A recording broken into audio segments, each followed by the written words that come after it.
Dua di antara banyak kelebihan manusia yang diberikan Tuhan adalah kesempurnaan fisik dan memiliki akal. Fisik sehat serta akal pikiran itulah yang menjadi modal untuk berjuang dalam kehidupan. Namun tidak semua sempurna. Ada saja yang memiliki kekurangan, baik fisik maupun mental. Kelompok inilah yang kemudian memilih menyandarkan kelangsungan hidup dari belas kasihan orang lain. Mengemis di jalanan salah satunya. Bukannya kita pelit atau bukannya kita tidak mau berbagi, tapi layaknya mereka harusnya bekerja, atau enggak jika mereka tidak mampu, mereka harusnya kembali ke dinas sosial biar bisa dibantu, dibina gitu.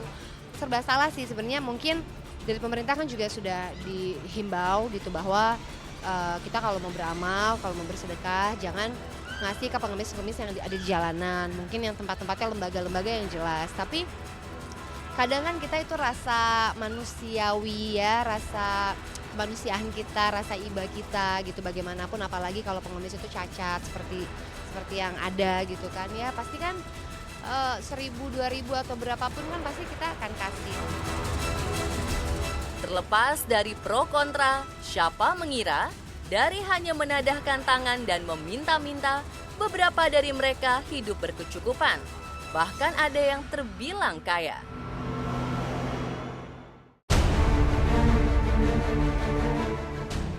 Sehari kemarin, berita tentang M. Irfan Gunawan hampir menghiasi semua pemberitaan media nasional.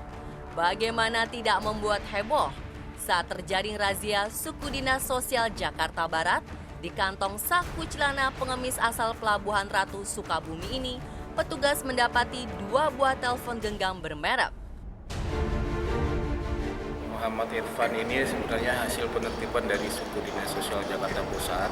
Kebetulan yang bersangkutan ini sedang mengemis di JPO Sarinah, kalau tidak salah seperti itu ya, di Sarinah, sehingga diamankan. Ini adalah laporan berdasarkan keluh masyarakat. Beliau ini pas saat kejaring, pertama yang terlihat, yang tertangkap ini adalah ada uang 1.050.000. Kemudian ada handphone, ya, handphone ini ada 2, yang handphone apa namanya itu? M5 ya, sama satu lagi yang Samsung ya, Samsung. Kemudian ada jam tangan ya. Ya intinya semuanya didapat dari hasil selama dia mengemis. Tidak saja 2 unit gadget mewah, laki-laki 28 tahun yang sudah mengemis dari tahun 2013 memiliki tabungan hingga jutaan rupiah. Kepada orang tua dan teman sekampung, ia mengaku bekerja di salah satu perusahaan. Sehari pendapatannya berapa? Dapatnya 200 sehari, Pak. Itu di mana aja mengemisnya? ya, itu tadi saya di Kebayoran Lama, Pasar, sama itu di Sarinah. Ya itu kebutuhan saya, biar hidup saya tidak merepotkan keluarga. Terus untuk ngasih makan ibu, ada kan ibu dia punya suami dan almarhum bapaknya. Setelah diberi pembekalan, ia berjanji tidak akan meminta-minta lagi dan berniat untuk pulang kampung saja.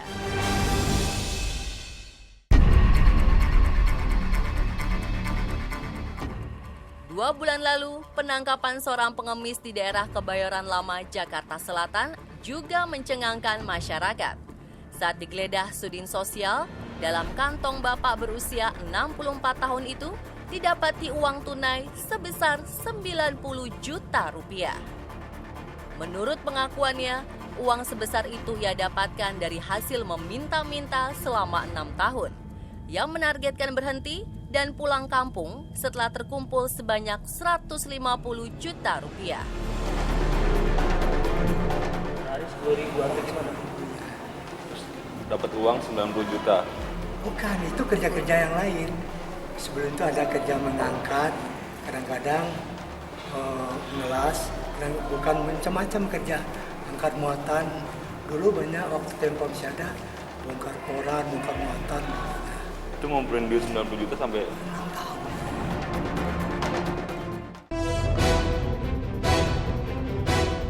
Beberapa tahun lalu di daerah Pancoran, Jakarta Selatan, Sudin Sosial juga pernah menjaring seorang tunawisma bernama Walang bin Kilon.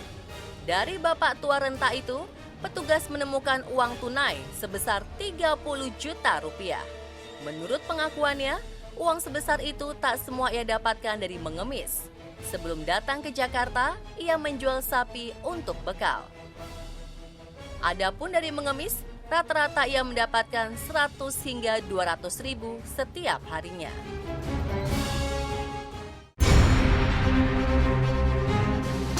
Tidak saja di Jakarta, kisah pengemis tajir asal Semarang bernama Siswari lebih membuat kita geleng-geleng kepala.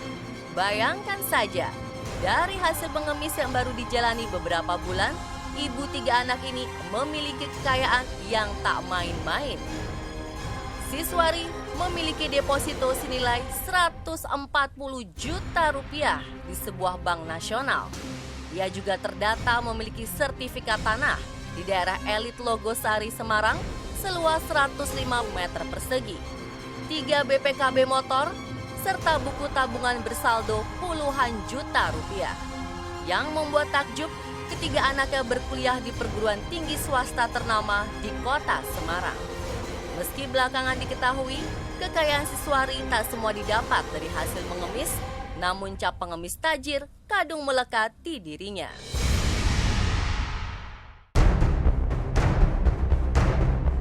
Inilah salah satu pengemis paling sohor dalam 5 tahun terakhir. Masyarakat Sidoarjo, Jawa Timur pasti mengenal Bapak 75 tahun ini. Ia biasa mangkal di jalan raya sekitar Mall Sidoarjo. Untuk menarik perhatian dan simpati, kakek Suedi memakai kostum badut Winnie the Pooh saat meminta-minta. Tidak saja menadahkan tangan, sesekali ia berjoget layaknya tokoh kartun tersebut. Saat dijaring petugas tahun 2015 lalu, Suedi mengaku bisa mengumpulkan uang hingga 500 ribu setiap hari. Dari hasil mengemis yang sudah dilakoni belasan tahun, ia menggunakannya untuk membeli rumah, 2 motor, dan untuk sebagian ditabung. Dan yang mengejutkan, kakek Suedi ternyata memiliki 7 orang istri. Namun semenjak dijaring petugas, ia tak pernah lagi muncul.